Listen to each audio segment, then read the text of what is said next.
So good afternoon, everyone. I'm very excited to be here and talk a bit about the MLCommons Association and what we are doing to try and build the future of public data sets. So I want to touch briefly on what is the MLCommons Association. MLCommons is a nonprofit that brings together a broad community of large companies, small companies, and academics from around the globe with a common mission. And our mission is to help build the ecosystem that transforms machine learning from where it is today, which in my mind is just past the Wright brothers, so to speak. We've created something incredible, and we are still learning how to make it work and how to transform it into value for everyone, into something like the airline industry, something that everybody uses, is incredibly reliable, enables people to do things they couldn't do otherwise. And in order to do this, MLCommons works through three main pillars of contribution. And those pillars are benchmarks, ways of measuring everything from speed to accuracy to data quality to efficiency, best practices, standard processes, and means of interoperating various tools. And most importantly to this discussion, data. We believe data is at the heart of ML, and we are very interested in helping everyone come together as a community and move data forward. So why data? Why is this the heart of everything that we do, both at MLCommons and as the machine learning community? And I think the phrase that to me best sums this up is that data is the new code. Data defines the best possible functionality of a machine learning solution. You cannot do better than your data. What the model really does is serve as a lossy compiler. It takes the functionality encoded in your data and extracts it into an executable form as best it can. And the better the model, the better executable you get, but your ultimate limit is determined by the data. And we know that building data sets is hard and that bad data is a major risk. When you're building a data set, you always have to be asking questions like, what data do you have? What new data should you acquire or label to supplement that data? Are there errors in your labels? How do you control your costs through this process, such as for labeling or compute, and so on? And this is a complex set of technical challenges and trade-offs. And perhaps most importantly, does your test data, the data that you're using to evaluate your solution, sufficiently represent the real-world problem you are trying to solve? Too often we think of doing great on the test data as having built a great solution, and this is not true. Here's a sort of real-world example. This is a famous bridge in the state of Washington. They did, I'm sure, a lot of engineering and modeling before they built it, but they missed a critical test case, high winds, and as a result, they had a significant problem. And the same sort of thing can happen to machine learning models. Bad data produces badly trained models, and this leads to bad outcomes. And in particular, if your bad data is in your test data, you won't see these outcomes coming. So despite knowing how vital data is and how hard it is to get right, models remain the main focus of research. Conferences like this are starting to move things in the right direction, but we have a long way to go. Data is often treated as an afterthought. If you look at NeurIPS, arguably the most prestigious conference in our field, it's been growing exponentially. And yet in recent conferences, there were very few papers on data sets, and only last year did they add a data sets and benchmarking track. This is a problem. We need to change how we think. We need to think about how we design data sets. Too often we find a data set, or we scrape a data set, or we take the data we have as given. How do we design them? And then how do we create data sets that realize our designs? In order to do this, we need to get better at measuring data quality. If you can't measure it, you can't improve it. If you ultimately want to create any good engineering product, it doesn't matter whether it's conventional software or a data set, you need to be able to iteratively evolve it, make it better with each pass. And because data sets are becoming larger and more complex as ML evolves, we also need to think about data efficiency. How do we create data sets that capture functionality in the least amount of data possible? And we at MLCommons believe there is one key tool to changing how we think and beginning to solve these problems, and that is to really focus on creating better public data sets. So why do we feel public data sets are so important? Public data sets do two things really well. They enable research to overcome core technical issues. For instance, if you're interested in a problem like testing a conversational AI or detecting out-of-distribution data, your ability to do that and to reason about it is really determined by your ability to have a great data set to work with. And they help us solve specific impactful problems. For instance, detecting various types of cancer. So public data sets fuel our ability to use research to do both of these critical things. We've been very lucky over the last decade to have some extraordinary work on our initial public data sets. If you look at papers with code, you look at the highly cited data sets, you can see what an amazing impact these have had. You can argue that ImageNet was some of the best money we've ever spent. As a couple $100K to create that data set, and we literally fueled billions of dollars of research and much more delivered industrial value off of that very small investment. And more than even a tool for doing research, public data sets are the language of ML research. Overwhelmingly, research papers cite public data, not private data. And this is true even for the largest of ML-focused companies, companies like Meta, Google, or Microsoft. This is great research by BJ Reddy at Harvard. Data sets are the language we use to communicate the results of our ML research. And ML is evolving. We've had a great last decade, but we need to look forward to the decade to come. We are rapidly exhausting existing test data sets. You can look at the progress made with natural language models attacking various problems.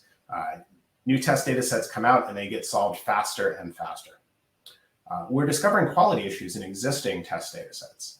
Some really great work by Curtis Northcutt and others analyzing ImageNet and issues in ImageNet, right? And this is one of the cornerstones of our field. We're developing new classes of models, giant models trained on extremely large unlabeled data sets and then fine-tuned for specific tasks are a new thing, and they bring with them new challenges. Multimodal models are becoming increasingly important. We're realizing just how critical it is to do our best to eliminate bias in data and be sensitive and responsible legally and ethically in how we source and use data. So as ML evolves, we need our public data sets to evolve with it. We need to ask ourselves, what public data sets will drive research for the next decade? What are going to be the data sets of 2030, if you will? In order to answer that question, there are sort of two critical questions. The first critical question is what research challenges do we want to attack? What things, if we can figure out how to do them, will keep us all better informed, will make us all more productive, will make us healthier, will make us safer. ML has the potential to do this if we continue to develop its capabilities.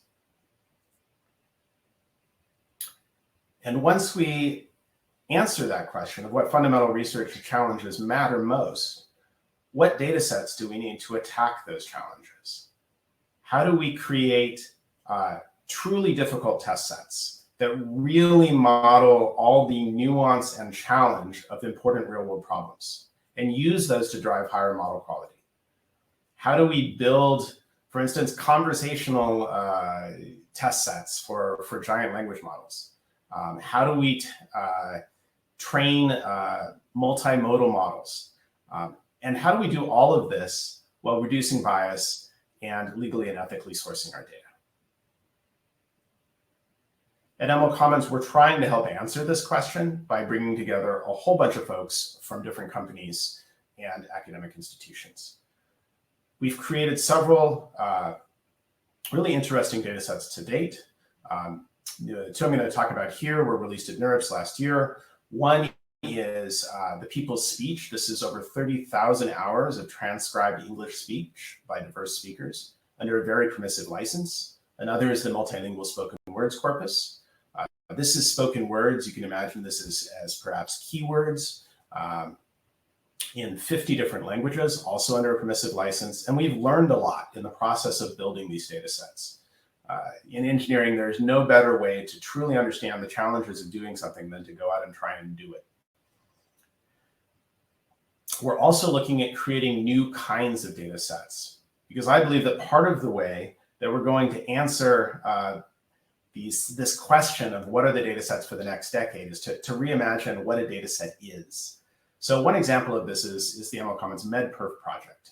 And I think of MedPerf as creating a virtual medical test data set. So MedPerf basically takes the idea of federated evaluation, where you take a model that you think based on your in-lab results would be good for solving a particular healthcare problem, and you would like to know if this will work for diverse patients in diverse clinical settings. And so what you do is you send the model out to a whole bunch of facilities. They securely evaluate it on private data and return only the results. And then you aggregate those results and you get a much better idea of whether or not your model will do well in the wild and help patients. So this is one of the examples of sort of rethinking what a data set is. A bunch of data shards at different facilities that serve the purpose of a common test data set. So as we think about this problem of creating better data sets, whether it's data sets within an organization for solving a particular purpose or public data sets to help the research community, there is one critical question we need to ask, and that is, what tools do we need to enable us to build these data sets and make them better? And I think a really useful way to think about this problem is that if data is code, where are the tools that we're used to for conventional coding? So if you think about writing conventional code, I'm going to create an application that does something. I might start with a design document. I know roughly what would be in that. I'll pick a standard programming language that everyone else will understand. I'll use an editor that'll make me very productive.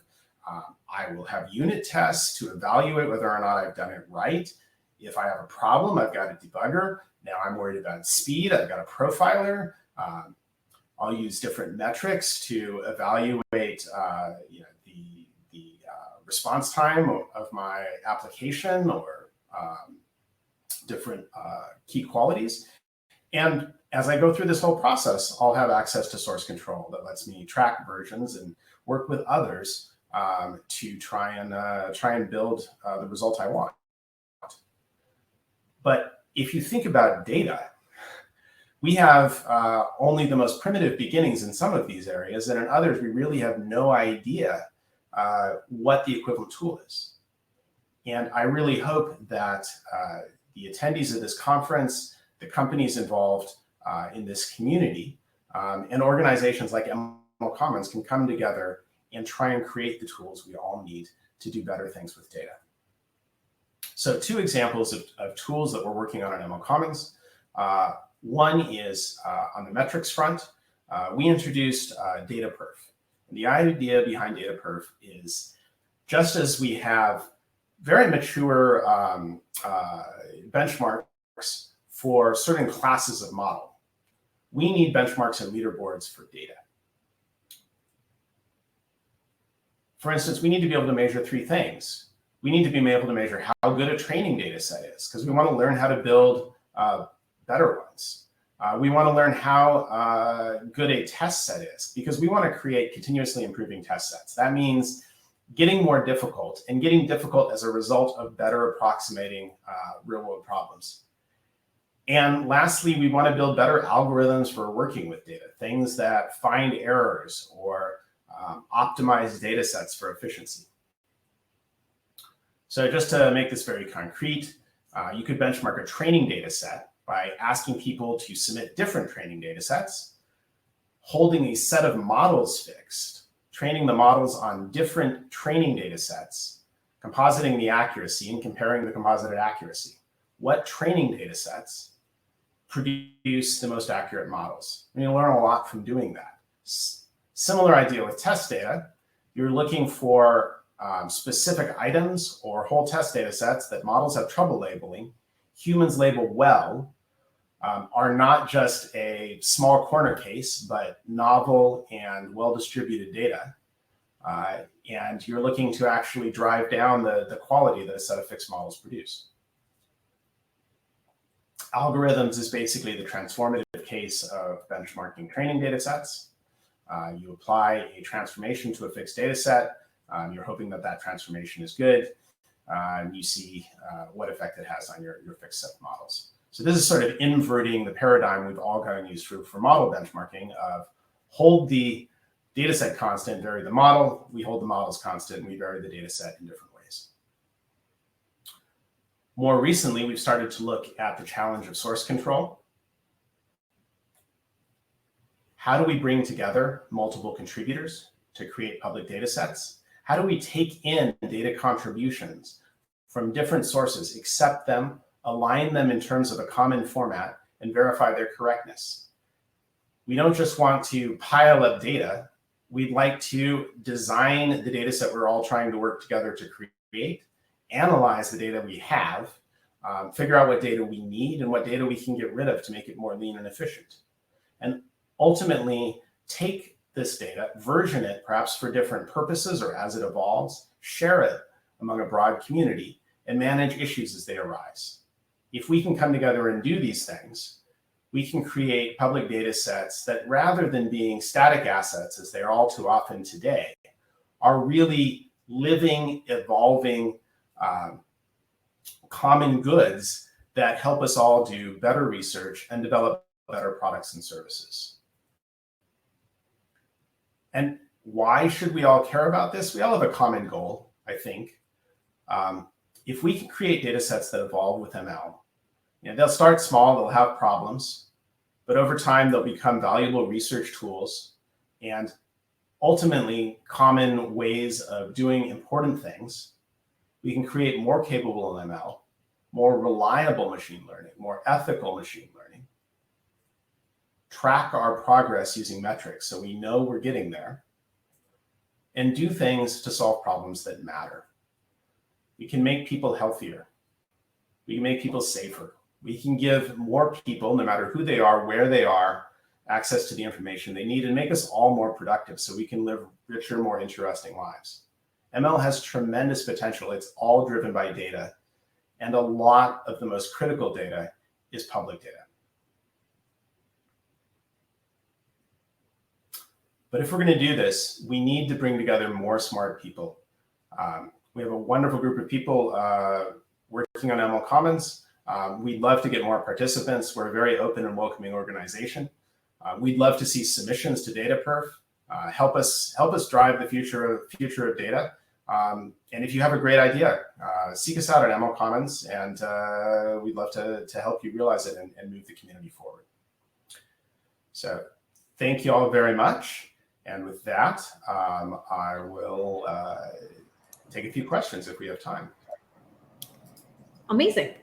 Thanks so much, Peter. I think that was really amazing talk. And I think it brought together a bunch of threads we'd learned earlier in the last 2 days of sessions. You know, we had Vijay talk about data perf. We had Curtis talk about cleaning labels. We had Cody. So I think you just tied it all cleanly together in your talk and introduced other things as well. But so thank you. It was fascinating.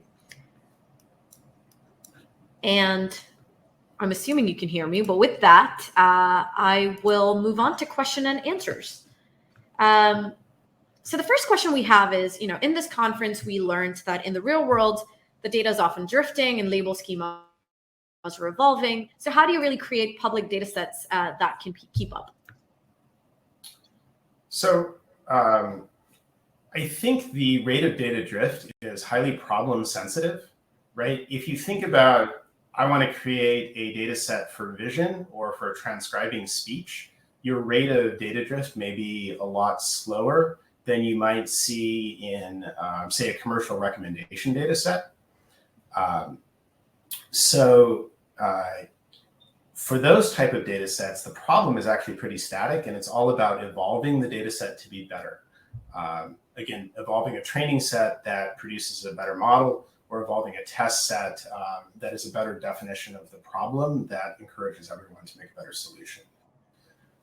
We do definitely need data sets that capture the idea of data drift and data evolution so that we can build technologies that help with those problems, because that is a very real thing, especially in a commercial setting where the data evolves very quickly. Makes sense. So I guess along those lines, Hassan asked, do you think that creating standards to ensure certain properties on data sets can be useful? So I guess, are there certain standards that you're already seeing that make certain good public data sets? And is that, you know, something that should be an overall standard for people creating data sets? I think absolutely we need standards. And we have things like data cards out there sort of for labeling data. But there's some very basic things that we don't have. Even for sort of common data set types, there's no widely recognized standard for just the format of the data set. And for sort of the responsible AI standards, I think we need to be very careful to build a good ladder that enables people to, say, starting out as researchers, building a research data set, to do basic responsible things and then slowly increase those sort of responsibility standard compliance as their data set grows in scope and importance. So I think we have a long way to go. And there's definitely tool interoperability issues. We're just, as I said, we really have almost an empty toolbox, or a toolbox with some, sticks and rocks in it. And we take for granted a complex tool chain for writing code where everything interoperates. Right. Makes sense. Very, very early still in terms of this whole journey. I guess one last question, maybe just a minute or so. But I guess one thing that I have been wondering, and I asked this to Vijay as well, I think, which is, for a while, developing and benchmarking models seems sort of easy. You have a test set, and then that's how we were doing stuff. You get a score, and you know if that's a good model or not. But how do you really evaluate the quality of the data? Like the training set example you gave. Well, the training set that's best for this task would be the one that's most similar to your test set, maybe, or your validation set at least. So how are you developing data sets just in terms of a general framework, in terms of evaluating quality of the data, which seems much harder than just benchmarking models, which is you just have a ground truth, which is the labels for this data set. So what does ground truth or even the test data set look like for benchmarking data? Well, I'm not sure that evaluating data or evaluating models is actually necessarily solved, because I think what we all should start thinking about is evaluating solutions. Mm-hmm. We have real world problems that we are trying to solve, right? And the first step is that we approximate those real world problems with a test set, right? And so the better that test set gets, the best thing, you suppose you have a really accurate test set for, say, safe driving, for recognizing stop signs and so forth. Okay, then by definition, creating a training set that happens to do well and conform to that test set is creating a really good training set, right? Right. The whole trick is to figure out how to get your test set close to the real world problem, both in terms of breadth, making sure you've fully covered the scope you care about, and difficulty, depth, making sure that you have the really hard sort of edge and corner cases well represented. So I have a bunch more follow-on questions, but unfortunately we are at the end of our session. So if people did want to contact you for more questions, where could they best reach you, Peter? So you can reach out to me at Peter at MLCommons. It's probably the easiest email address to remember. And in general, there's a whole bunch of people at MLCommons attacking this, and we have working groups for all aspects of the problem. So we'd love to have more people join those working groups and reach out to their mailing lists. Amazing. Thank you so much, Peter. Thank you guys for putting together such a great event and focusing on this really, really important topic. Of course.